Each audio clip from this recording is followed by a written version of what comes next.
That's action. Let's go. We're back. We're back in the studio. Welcome. Thank you for joining us today. I don't know why I made it. I mean, if you're watching, you know we're back in the studio. But we did an episode a couple days ago about Charlie Kirk, and it was almost live, I guess. So we had to, felt like it was stuff that needed to be said right now. So I sat down by myself at an undisclosed location and knocked out an episode. But we've had a few days to stew on things, and to think about things, and for more information to come in, and for more stones to be turned over. And I was posed with a question. A question was posed to me. I was posed with a scenario. Well, I don't know.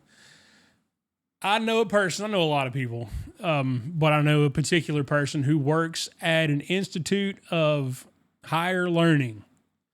You might call it a college or a university. And this person had a thought, and we're talking about Charlie Kirk right now. I guess everybody is. It's getting harder to be a podcaster because the world's getting crazier by the minute. But we're talking about Charlie Kirk and what a tragedy that is, and how we sort of feel like he was stolen from us because he was murdered, as you know, as far as we're concerned, for somebody, because he was telling the truth, because he did not and would not separate his love of God from his political views. And it's an unmeasurable, immeasurable tragedy to lose somebody like that. It was Charlie was free speech. Put a microphone in your face and said, say literally anything you want to me. Okay. It's about as free speech as it gets.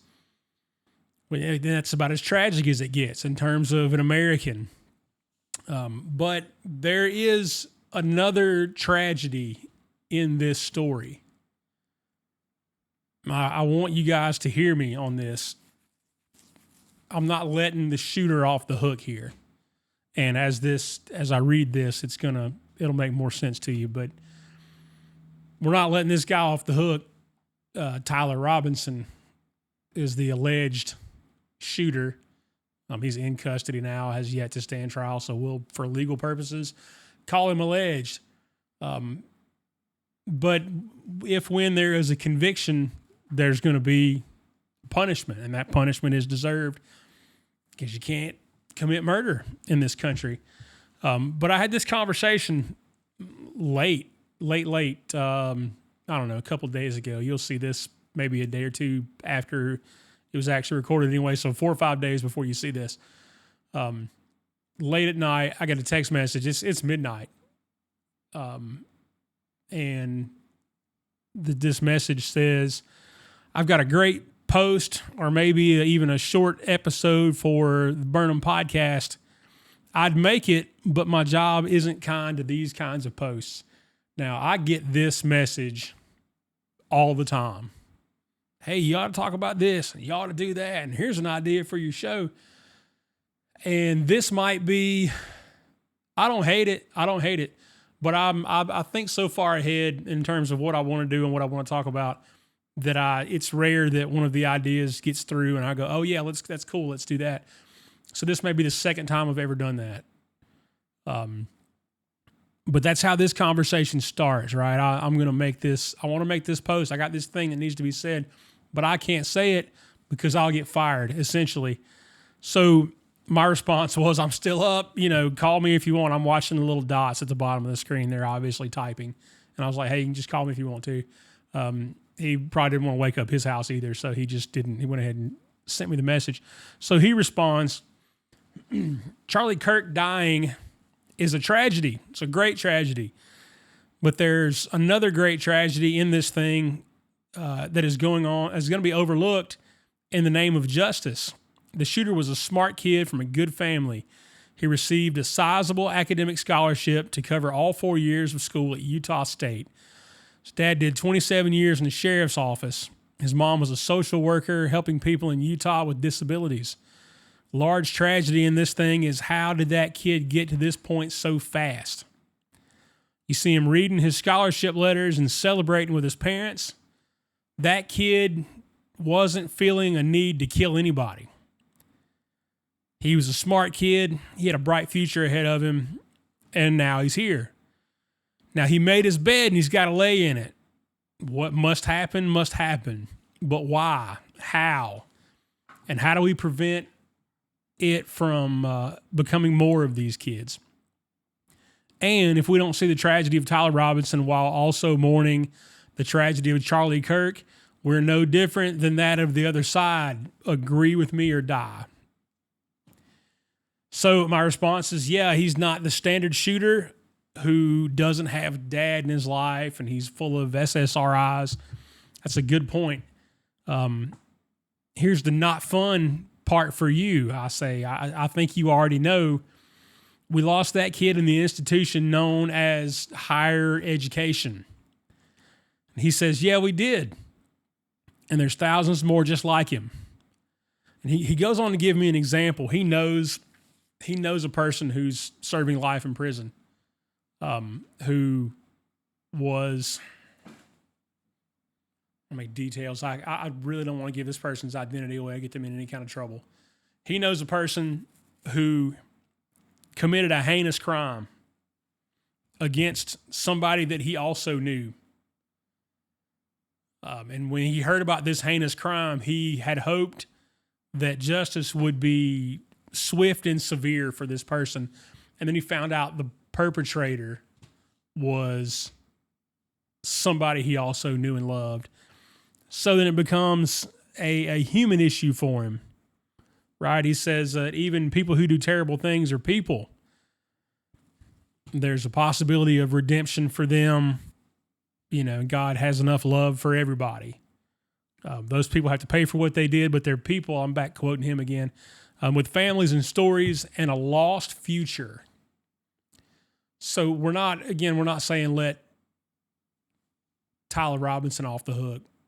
You know, not that he can say, oh, I'm sorry, and we let him go. Like, if you commit a crime, there's punishment, there's justice, there's things like that. Even as believers, right, we don't have to allow ourselves to be victimized because we let somebody off the hook. We're held accountable, right? We're still beholden to the laws of this world, this life, our country, as is Tyler Robinson, right? So we can say we forgive him, but he still needs to serve the time, right? Anybody that commits a crime does. And we can say we've forgiven. You have to, as believers, right? We've got to forgive these people. I saw the point made that should Tyler Robinson repent and give his life to God, that one day Charlie Kirk would welcome him in heaven. And I believe that. And I hope that would be said about any of us, because that's supposed to be true of any of us. But as far as the tragedy of Tyler Robinson goes, it's big. We all know this kid, right? The kid that grew up in a good home and made good grades and worked hard and got an academic scholarship to a big school. And we've seen a lot of people blow it for one reason or another. They get to school and they can't handle the independence, or they fall into drugs or alcohol or, party lifestyle. They find out it's just not for them. That's not blowing it. That's a whole different thing. But, we see these people get these opportunities that they work for and then lose them. But that's not what this was. This was a 90-degree, 180-degree turnaround, right? This kid got raised in this conservative, they're LDS, and we're going to disagree about that. But by all accounts, his family were good people. They were conservative people. Mom and dad both in the home. That was, people want to point to, I mentioned even SSRIs and these kids being on all these prescriptions and things, and they want to point to that as a common denominator between all these other shooters. It's also that they don't have a dad in the home. So you've got, not only is this guy's dad at home, his dad he's a 27-year member of law enforcement, a local sheriff's office. His mom helps people with disabilities. Like, these are good folks. What we think of as the kind of neighbor that we want. This kid always was that way. They hung out as a family. There's pictures of them.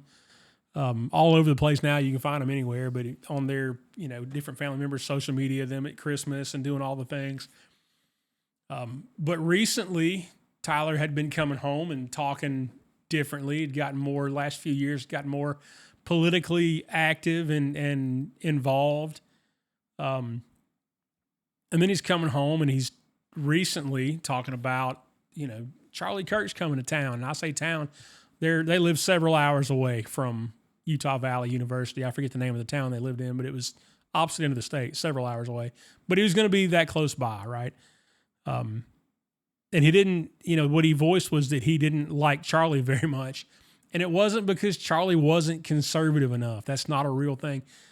There's a group of people who are trying to say they killed Charlie Kirk because he wasn't conservative enough. Like, these people were so far right, they were disappointed in Charlie. Well, like, that's not the case. He hated Charlie Kirk, called him a fascist, and we see the bullets that he used had CNN called them cultural messages written on them. They were all things that were related to, like, the LGBT culture. But, come to find out, that's the life he'd been living since he went to school, which was the point that this teacher was making here. What are we doing to these kids? What happened to that kid? Before I get into what are we doing to these kids, what happened to that kid? What was the turning point in his life where he stopped? The guy dressed up as Donald Trump for Halloween a few years ago. Grew up with guns. There's all kind of pictures of him with guns and shooting and, conservative right-wing things. But what happened? Where did things go off the rails? And the only thing that anybody can really point to and say that some other factor that changed in his life was that he went to school. And he didn't go to school super long, not that school. I want to say he was in regular college, we'll call it, for a year or so. And then he's been in a trade school since. He's becoming an electrician. But what happened to him, that he left this religious, conservative home and is living with a transitioning transgender roommate? Like, where does that change? He quit going to church. One of his, I was reading an interview earlier, one of his neighbors was saying, I hadn't seen him in church in a long time, and now he's in the news. So what went wrong? Well, it looks like he went to school. Now, I'm not trying to throw all of academia out the window with this. That's not what's going on. I'm sure that I haven't been in college myself in 20 years or so, but I'm sure there are great teachers out there.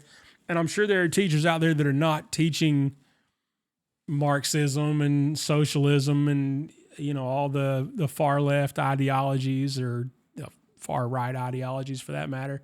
There are people that just show up and do their job, right? And they teach Shakespeare or math or whatever it is.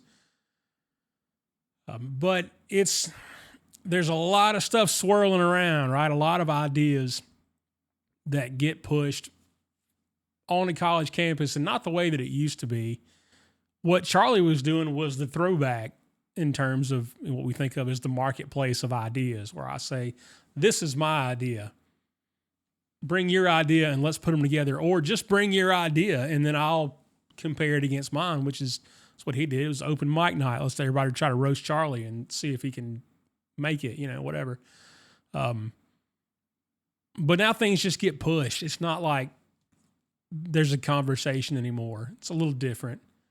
And again, I haven't been a student in college in over 20 years myself, but I know a ton of people who are either in school, work at school, and I've been talking to these people to try to get their perspective since I've had this conversation. And it's a tough place to be.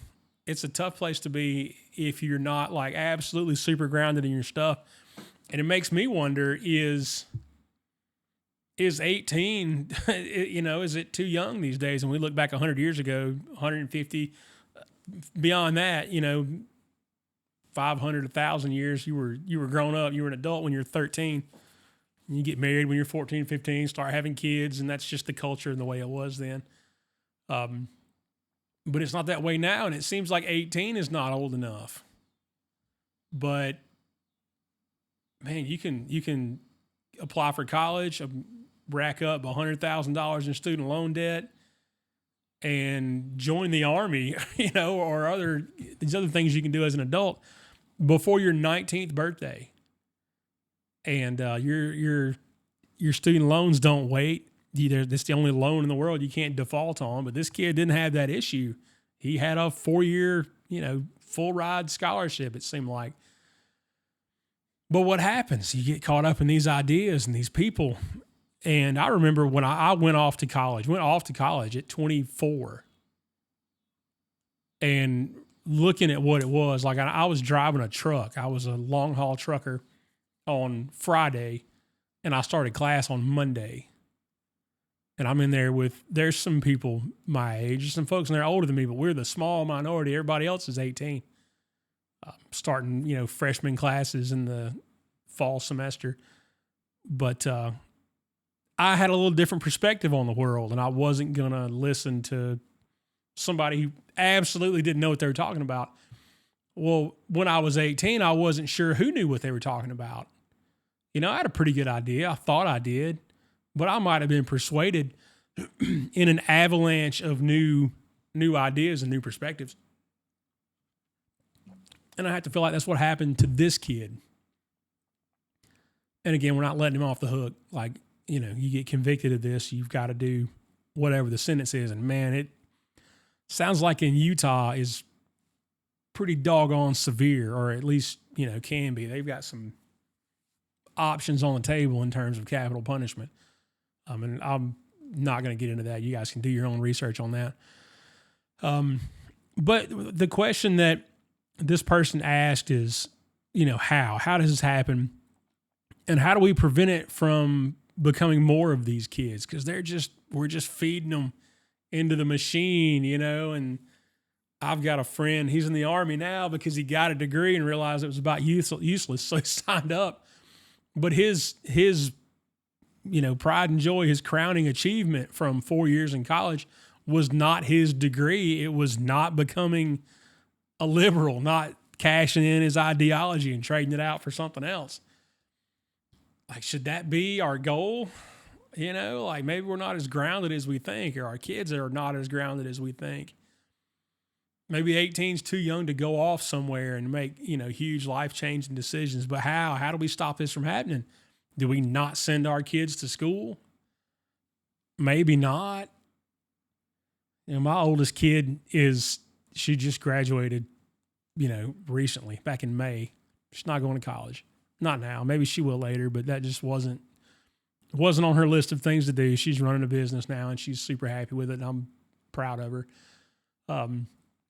But it just wasn't for her, and it's not for a lot of kids. And I realized it wasn't for me. That's why I didn't go back until I was 24. I couldn't have done it. I'd have just flunked out anyway. And I still didn't end up finishing with a real degree until I was in my 40s. But I got a couple of them now, and I'm proud of that, but they don't mean anything. But that kind of goes back to what Charlie talked about. He would tell these kids on these campuses, like, you guys are wasting your time here. All you're doing is showing up to be indoctrinated because your degrees are useless. And so many of them are. Nobody told me I majored in journalism when I went to school, and I was getting into that in 2003, 2004 was my first school year. And nobody told me the newspaper was dying. The Atlanta Journal is the biggest newspaper in our state. It's going out of print in January this coming year. I have been, because I did work as a journalist for a while, I've been in the final print edition of two different newspapers, the New Orleans Times-Picayune, and then one in, I want to say Albany, New York, but I didn't even know my article had gotten picked up in that newspaper until months later. But nobody told me my degree field was dying. They were not doing, print journalism anymore, and they're still journalism, and they still write whatever. But people don't read the news like we used to when everybody was holding the newspaper in their hand. They're watching podcasts or listening to podcasts or any number of new media outlets. They're not even new media outlets anymore. It's just the way now. But nobody told me don't major in that because it's going out. And nobody's telling these other kids don't major in whatever you're majoring in because there's no jobs for it. An anthropology major is going to struggle. Like you can find a job. I'm not telling you it's an anthropology. I wish I knew, is it half of all people who have degrees are not working in their field? And you guys Google that and correct me on it in the comments. But so many people, I'm not in the field that my degree is in. I was for a little while, I guess, but Tango shakes his head. He's not either. The person who sent me this, the teacher who sent me this, is not working in their degree field. But if you're not a doctor or a lawyer, some kind of engineer maybe. I mean, there are a few reasons that you'd want to go to school and get really, really educated. But so many degrees are just useless. And that was kind of, these institutions were not big fans of Charlie because he would just tell kids that, like, you're wasting your time. But I have to wonder if that's what happened to this kid, if he got into some useless degree field. I mean, he quit going to school there anyway. I say there, he quit going to the 4-year school that he was going to. Maybe he realized it was useless and he was going to do something else. Maybe, he wanted to rearrange his life so he had more time to be more politically active and get into the things that he'd been involved in. But it didn't go well. It didn't go well. And here we are, So what? What do we do? Do we not send our kids? Maybe, I don't know. We homeschool our kids through grade school up through high school, whatever. Because our kids are not equipped to be missionaries. Your kids, especially your little kids, are not equipped to be missionaries. People are going, you got to send them into the mission field. No, you don't. This is what happens. And I don't, this happened to this kid in college, but there's nothing these days to stop it from happening to him in 3rd grade. And I remember my daughter started school. She went to public school for several years. And she comes home one day in kindergarten or 1st grade and was like, hey, police kicked Sarah's door down last night and took her mom to jail.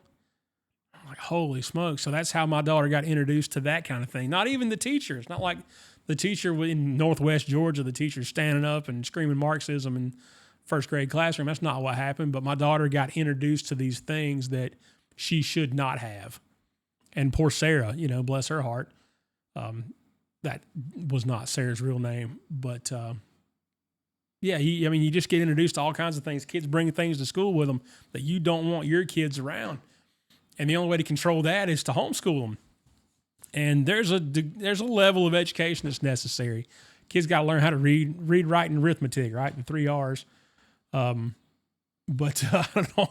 Tango's looking at me. You guys it'll settle in for you. But that's how good. I went to public school, just for the record. So I don't chalk that up to my homeschooling. But so there's education that's necessary. And maybe it's 13 years worth, kindergarten through 12th grade. Maybe it's not. We're still figuring that out, right? Education is an ongoing experiment in our country as far as that goes. There were some super smart people that did a lot of super intelligent things, like found this country that didn't have higher levels of education. Education does not increase intelligence. It doesn't equate to intelligence. But we think it does sometimes. Maybe that's what happened to this kid. Maybe he went to school and learned a little bit and thought he knew more than he did.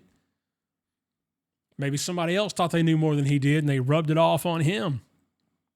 But how do you avoid that? I mean, we've got to be honest with our kids and say, hey, maybe underwater basket weaving's not the best way to spend $100,000 because you'll be paying that student loan off the rest of your life. You're never going to recoup that money. I mean, I don't know how many lucrative basket weaving jobs there are out there. There's a place for education. There's a place for higher education. We just got to take a different look at it, I guess, especially as Christians. Like, what are we doing? And I'm the more time we spend in the homeschool community, the more we see this family's starting a business so they can hand it off to their kids one day. Like maybe it's a side business now and they build it up and whatever. So by the time their kids are 18, 20, 25, they can just take over the business and mom and dad can go back to whatever their business is. So maybe it's something like that. It's a less traditional approach. But I don't know. This kid got love. You know, it didn't, as far as we know, he wasn't full of antidepressants and anti-anxiety medicine and some of the other things that we see when these, you know, when you have like mass shootings and things like that. I don't know. Maybe I'm rambling a little bit now. I'm still trying to process all this. Like, what happens to this kid? Why did it happen to him? Why did anybody at all, radicalized or otherwise, get to the point where they're like, hey, I want to shoot the guy that would hand me a microphone and let me say anything I wanted to? Like, how do we get there? Is it being chronically online? Is it something that happened to him in school? He wasn't in school super long. Like, how long does indoctrination take? Maybe that's different for everybody. I don't know, man. I don't want to, I'm not accusing Utah State of anything. I think it's where the kid went to school. It's where his scholarship was too, I guess. But who knows? Maybe it wasn't faculty. Maybe it was just people he hung out with. I don't know. There's still stuff unfolding, stuff that we don't know, stuff that we'll find out tomorrow that may contradict something I've said in this episode. If that happens, hit me up in the comments. I'm open to criticism at this point. Like, yeah, the comments are safe, right? You can't shoot me in the comments. But, if we can have a dialogue, that's great. We were having a dialogue until it wasn't great anymore. So, I don't know. It's a new world, folks. It's a new world.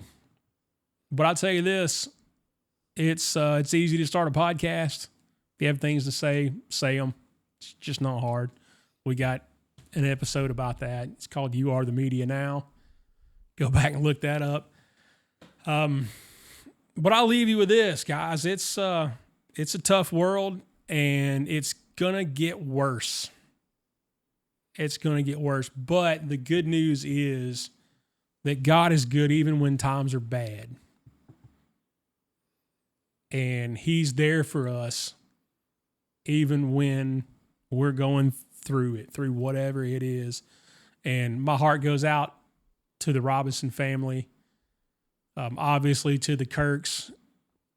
People have lost a son, a father, a husband, and I know what it's like to lose a child. Now, the Kirk family lost their son, and the Robinson family lost their son too. But even though he's still alive, his life has changed forever. So we'll see how it goes, I guess. But put your faith in God. Put your trust in Him. Charlie did, and Charlie would not want us to mourn for him. All of our prayers should be for his family at this point. Because he has heard the words, well done, good and faithful servant. And that's all that any of us can hope for.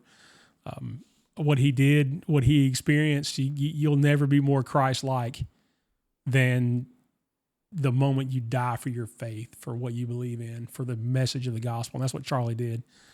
That's really the best any of us can hope for as a Christian, is to be a martyr and or for people to just be glad that you're out of the fight.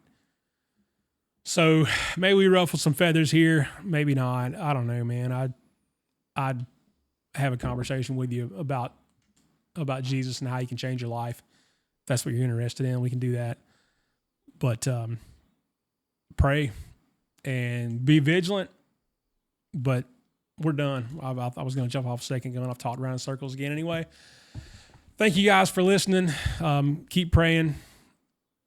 Keep watching. Like us, share us, subscribe, all those good things. That helps a ton. And we're grateful for each and every one of you that do those things.